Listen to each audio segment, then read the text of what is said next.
Por favor, cuéntame de este libro que acabas de publicar, El cubo de Rubik, arte mexicano en los años 90. Bueno, el libro pues nace de una investigación doctoral que tiene un interés pues como muy particular que se basa como en tratar de pensar el arte producido en una década específica, pero termina siendo como una especie como de revisión historiográfica de un momento del país a través del arte. Entonces, pues el libro, por supuesto, mucho más allá de la noción de cubo, que está inscrita, por supuesto, en el título, y de la noción de lógica de armar una especie de rompecabezas basado en un algoritmo. Lo que me interesaba mucho era ver cuáles eran las posibles lógicas narrativas que podría generar una serie de hechos que ocurrieron en un momento determinado. Entonces, el libro lo que trata de hacer es como de alguna manera formular una serie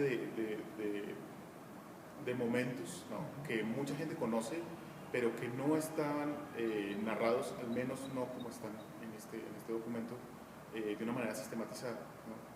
La pretensión del libro pues, es una pretensión muy general, que busca, más allá de narrar como la historia de unos hechos artísticos, ¿no?, ver cómo es que se puede generar una especie como de metodología, una pregunta historiográfica por la historia del arte, ¿no?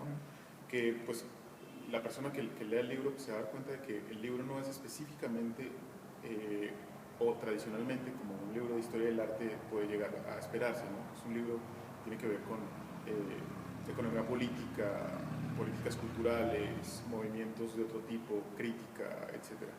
Entonces el libro tiene una pretensión de ser un poco más abarcador que una especie de historia lineal o un posicionamiento crítico. Lo que yo he dicho en general es que este libro tiene una pretensión de contar una historia crítica.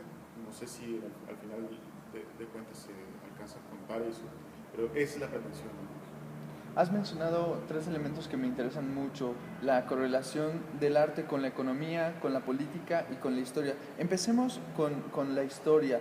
Una parte muy difícil es contar o historiografiar el presente. Tú lo has hecho a partir de una época reciente, una época que todavía está viva en nuestra época. Esa es una labor quizás hasta más complicada que investigar lo que ya se sabe como canónico, lo que ya se da por clásico. ¿Qué otras dificultades encontraste en el camino para escribir este libro? Bueno, antes de responder las dificultades historiográficas o narrativas incluso que puede tener esta publicación, me gustaría comenzar como una especie de problema anecdótico. En los últimos 2 meses han comenzado a aparecer una serie de fantasmas de la historia de México que en general parecían como si estuvieran superados, pero no lo están, ¿no? El asunto tiene que ver con básicamente la muerte de Colosio, ¿no?, la firma del TLC, el comienzo del TLC en el 94, por supuesto, y el levantamiento zapatista. La prensa en estos primeros meses del año ha comenzado como a revivir esta especie de fantasmas del país, y con la venida de Obama la semana pasada, un poco para ratificar el tratado, ¿no?, y para hablar de asuntos trilaterales entre Canadá, México y Estados Unidos, aparece otra vez como este problema del pasado en presente, por poner de alguna manera. Pero hay algo que es muy interesante, y es que el problema de la narración, y esto es para ya contestar su pregunta de manera mucho más puntual, tiene que ver con que el pasado es siempre presente, ¿no? Y en ese sentido, pues uno siempre trata de reescribir o describir una serie de hechos que creía que tenía pretensiones de pasado, pero siempre ocurre pues, en el presente, ¿no? El problema de escribir esta historia reciente del país es que muchos de los agentes todavía están vivos, ¿no? Y eso genera como una serie de problemas de intereses que son muy complicados, porque lo que termina ocurriendo es que la gente comienza como a amañar una serie de hechos, ¿no? Y pues a partir de ahí es muy difícil, digamos, construir una narración sobre todo para un periodo del arte mexicano que es tan conocido pero tan poco documentado, ¿no? En ese sentido, pues los problemas que yo tuve para esta investigación son múltiples, ¿no? Pero no depende exclusivamente de cómo es que yo puedo llegar a generar una narración específica, sino más bien cómo es que se puede llegar a insertar esta narración específica en una serie de discursividades que están operando todavía en la actualidad, ¿no? El texto comienza con el prólogo de Luis Felipe Ortega, y la frase que abre el libro es trabajar sobre el presente. El asunto es muy interesante porque a pesar de que la década de los 90 se cree muy cercana, sí está lejos. A ver, lo que quiero decir es que tenemos una especie como de ecos y de remanentes de hace 20, 25 años, ¿no? Que creemos que de alguna manera todavía están operando, porque pues, los agentes están vivos, mucha gente sigue denunciando diferentes cosas, pero lo que yo puedo decir es que de alguna manera uno trabaja desde el presente, ¿no? En el sentido de que Luis Felipe lo está poniendo en el prólogo, y trabaja sobre el presente, ¿no? Pero ese trabajar sobre el presente tiene que ver con una relación con la historia que es muy complicada de establecer, precisamente por esta doble temporalidad, ¿no? Que se cree muy lejano, que se cree muy cercano, y ni es demasiado lejano para poder tener diferentes posiciones críticas, pero tampoco es tan cercano como para que ya no podamos pensar esto en términos históricos. Entonces, esa es, digamos, la dificultad más grande que tiene esta publicación. Mencionaste, y me es inevitable no preguntártelo ahora, en el contexto de los 20 años del Tratado de Libre Comercio, las repercusiones que tuvo, no solo sobre la sociedad en general, sino en el aspecto artístico. Me gustaría que lo tocaras y al mismo tiempo pasaras al segundo punto, al de la economía y el arte. Bueno, el asunto económico en este país, y es algo que yo sostengo particularmente en el libro, es que pues México ha vivido, digamos, tiene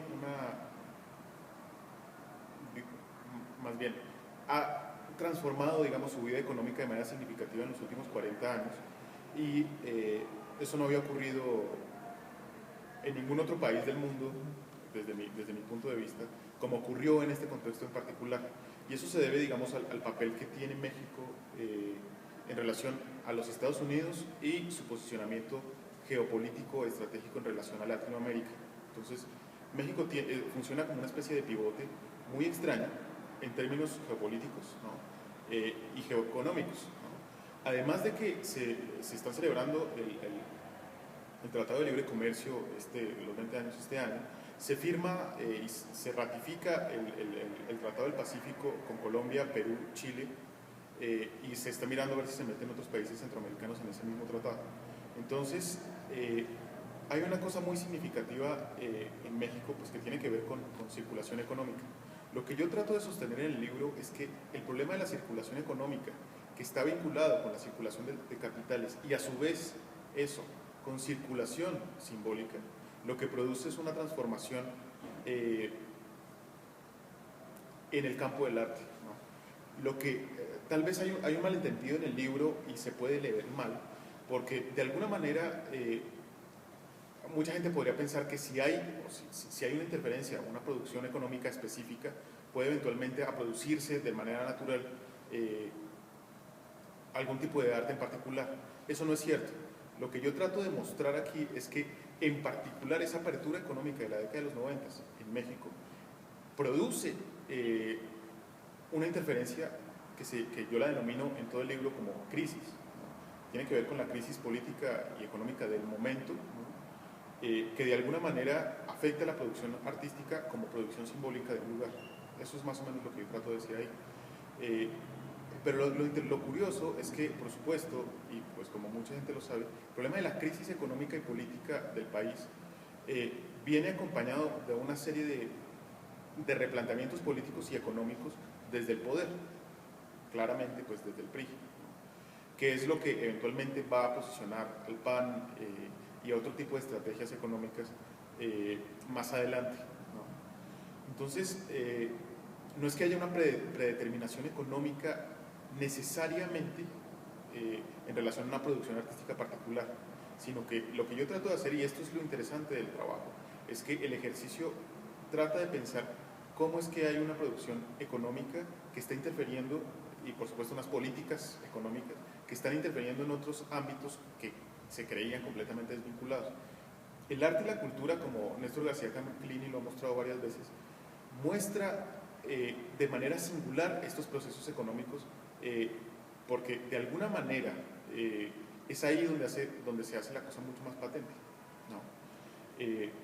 Entonces, desde mi punto de vista, como ya lo habló José Luis Barrios ayer, el predeterminismo económico materialista que está subyaciendo en todo el libro tiene que ver precisamente con eso. La narración es eso.